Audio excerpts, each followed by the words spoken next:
ढिंढोरा पीटते हैं समाज से हमदर्दी का, पर दिल से तंग बहुत हैं। वाहवाहियां बिखेरते हैं भरी महफिलों में, लेकिन इनकी पीठ के पीछे जंग बहुत है। किन अपनों पर एतबार करें हम, किन अपनों पर भरोसा करें हम, इन अपनों में जयचंद बहुत हैं। नमस्कार दोस्तों, मैं हूं आपका दोस्त आनंद जाट, आपका भाई आनंद जाट। आज मैं बात करूंगा हमारी जाट समाज के जयचंदों के बारे में। देखो, एक हमारे जाट समाज ने एक बहुत अच्छा ऐतिहासिक निर्णय लिया था कि 14 मई 2023 को जाट महाकुंभ होगा। युवाओं में बड़ा अच्छा उत्साह था, युवाओं में एक अलग ही ललक थी कि जाट समाज आज इकट्ठी होने वाली पूरे मध्य प्रदेश की। वैसे मध्य प्रदेश में जाट बहुत कम संख्या में है और आज जाट समाज इकट्ठी होगी, सब बहुत ही आशान्वित थे। लेकिन उस महाकुंभ को राजनीतिक रंग दे दिया गया। सुबह सुबह उस महाकुंभ में बहुत अच्छा चल रहा था, सब लोग बहुत खुश थे, प्रसन्न थे। लेकिन एक खास मंत्री जी जो कि भाजपा की सरकार से जुड़े हुए थे, उन्होंने उसको राजनीतिक रंग दिया और उस कार्यक्रम को भाजपामय कर दिया। वो जाट महाकुंभ नहीं रहा, भाजपा महाकुंभ बन गया। और फिर वहां पर ही हम लोगों ने एक चीज ये भी देखी कि बाहर से आए हुए दिल्ली के एक जाट विधायक, जिनको सब लोगों ने इनवाइट किया था, उन जाट विधायक को जाट आरक्षण पर बात करने पर उनको बेइज्जत करके मंच से उतारा गया। हर क्षेत्र में जाट आगे बढ़े हैं। पिछले 10 साल में जाटों के साथ बहुत अन्याय हुआ। 2015 में एक एजिटेशन हुआ, एक आंदोलन हुआ हरियाणा में, लेकिन हमारे ही कुछ लोगों ने भीतरी घात करके उस आंदोलन को फेल कर दिया। नहीं तो आज जाट समाज का बहुत उत्थान हो गया होता। जाट समाज की बात करो, आगे कोई बात मत करो। मैं जाट समाज की बात कर रहा हूं। मैं जाट समाज की बात कर रहा हूं। मैं जाट समाज की बात कर रहा हूं। जाट समाज को आगे कैसे बढ़ना, तो मैं वही बात कर रहा हूं। न्याय हुआ ये मत बोलिए। मैंने जाट समाज की बात की। बिल्कुल नहीं चलेगा ये जाट समाज के सामने हुआ। करीब 10,000 से ज्यादा लोग रहे होंगे, उन सबके सामने हुआ। और उसके बाद हमने ये भी देखा कि एक व्यक्ति जो नॉन जाट है, जाट है ही नहीं, उनको जाट समाज की ओर से चांदी का मुकुट पहनाया गया, क्योंकि वे एक खास रसूखदार पद पर बैठे हैं। मतलब बात बड़ी दोहरी हो गई। एक जाट को अपमानित किया जाता है क्योंकि वो भाजपा से जुड़ा हुआ नहीं है, और एक व्यक्ति जो कि एक खास पद पर बैठा है, भाजपा का प्रदेश में सुप्रीम लीडर है, तो उसको चांदी का मुकुट पहनाया जाता है। फिर ये महाकुंभ जो है, जाट महाकुंभ तो रहा ही नहीं, ये तो भाजपा महाकुंभ हो गया था। शुरू से लेकर आखिरी तक जाटों को अच्छा खासा बेवकूफ बनाया गया। जाट बड़े आशान्वित थे, बहुत मेहनत की थी जाट युवाओं ने जाट महाकुंभ के लिए, क्योंकि 3 दशक के बाद जाट महाकुंभ हुआ था। तो जाट युवक बहुत आशान्वित थे कि कुछ अच्छा होने वाला है, जाट समाज सरकार से कुछ लेकर रहेगी। लेकिन विपरीत इसके जाटों को अच्छा खासा बेवकूफ बनाया गया। समाज के ही अच्छे अच्छे पदधारी व्यक्ति, जैसे हमारी तेजवीर सेना के प्रदेश अध्यक्ष को मंच पर बैठने ही नहीं दिया गया, मंच पर चढ़ने ही नहीं दिया गया।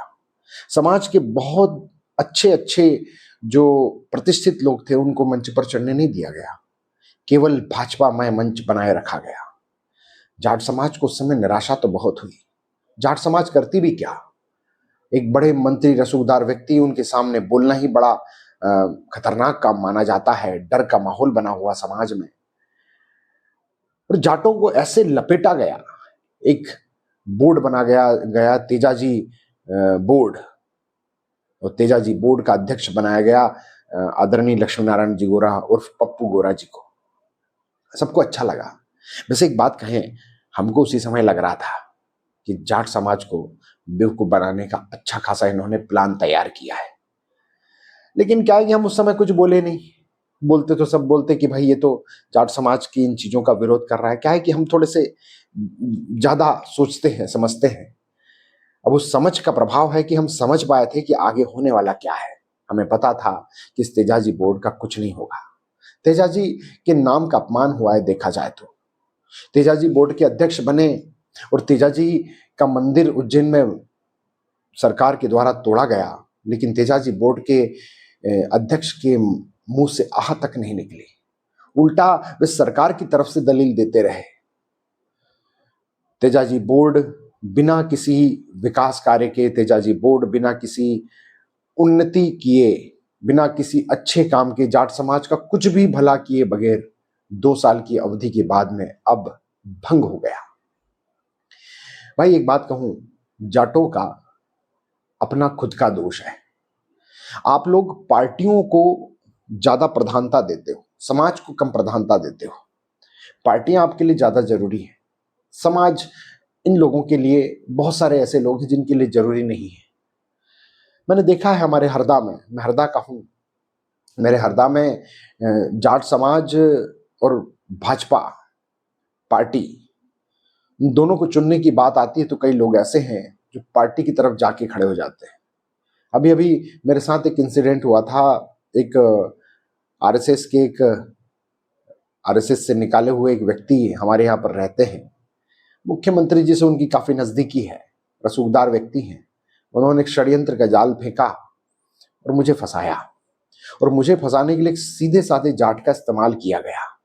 और उस सीधे साधे जाट को इस्तेमाल करने में जाटों की ही भूमिका रही। उसको एक बाकायदा इनोवा गाड़ी से वहां पर छोड़ के आया जाता है, बेचारा नशे में था, उसको कोई होश नहीं, और उसको उसके ऊपर अच्छा खासा केस बना दिया जाता है, साथ में मुझे भी लपेट दिया जाता है। और जाट समाज से जब सहायता मांगी जाती है तो जाट समाज के अध्यक्ष आदरणीय सत्यनारायण जी सिरोही वो कन्नी काटने लगते हैं, पीछे हटने लगते हैं कि हम इनका समर्थन नहीं करेंगे क्योंकि ये भाजपा का विरोध करते हैं। जाट समाज के अध्यक्ष हैं। मैं कभी कभी इन चीजों को लेकर आदरणीय कमल जी पटेल से बड़ा नाराज होता हूं, क्योंकि हर जगह चुनावों में हस्तक्षेप करते हैं। जनपद में करेंगे, पंचायतों में करेंगे, जिला पंचायतों में करेंगे, अपने हिसाब से अपने प्रतिनिधियों को रखा जाता है इनके द्वारा, और इस वजह से बहुत सारे लोगों में मनमुटाव आता है। बड़े मंत्री लेवल के व्यक्ति रहे, लेकिन छोटे छोटे पंचायतों के चुनाव में हस्तक्षेप करने पहुंच जाते हैं। लेकिन हद तो तब हो गई जब जाट समाज के अध्यक्ष के पद का जब चुनाव होना था, सचिवों के पद का चुनाव था, तो इन्होंने अपने मन से अपने लोगों को नियुक्त करवाया, और उसका रिजल्ट है कि जब जाट समाज के लोग जो कि भाजपा से जुड़े हुए नहीं होते हैं, उन लोगों के ऊपर कभी विपत्ति आती है तो ये जाट समाज के अध्यक्ष पीछे हट जाते हैं। और पीछे हटना तो छोड़ो, कभी कभी तो सामने वाली पार्टी जो कि जाट समाज को ही नुकसान पहुंचा रही है, उनके पास पहुंच जाते हैं, उनकी शरणागत बन जाते हैं। ऐसे लोगों को जयचंद ना कहें तो क्या कहें, ये जयचंद हैं समाज के। इन लोगों के लिए पार्टियां ज्यादा जरूरी हैं, और कोई बहुत बड़ा कोई इनको पद नहीं मिल गया है, बस एक जाट समाज के अध्यक्ष बन गए क्योंकि मंत्री जी की विशेष कृपा थी, पूर्व मंत्री जी की, तो अपना फर्ज निभाने चले। समाज के प्रति फर्ज नहीं समझ रहे, मंत्री जी के प्रति फर्ज समझ रहे हैं। ऐसे लोगों को क्या कहें। मैंने तो उनका नाम ही बदल दिया है, उनका नाम सत्यनारायण जी सिरोही है, मेरे मौसा, लेकिन उनकी हरकतें देखकर अब उनका नाम परिवर्तित करके मैंने जयचंद जी सिरोही कर दिया है। जयचंद जी सिरोही उनको कहा जाना चाहिए आज से। समाज में एक युवा जिलाध्यक्ष बनाए गए, उन्होंने समाज के लिए कभी कुछ नहीं किया, जबरन बना दिए गए। एक समिति आती है 10-15 लोगों की, वो बना देती है, वो जो, और वो भी जब जरूरत पड़ती है तो जाट युवाओं के साथ में आकर खड़े नहीं होते हैं, वो खड़े हो जाते हैं पार्टियों के साथ जाकर। क्या मजाक चल रहा है यार समाज के साथ, मजाक बना रखा है समाज का, और इनको कुछ कहो मत, इनको मिर्ची लगती है।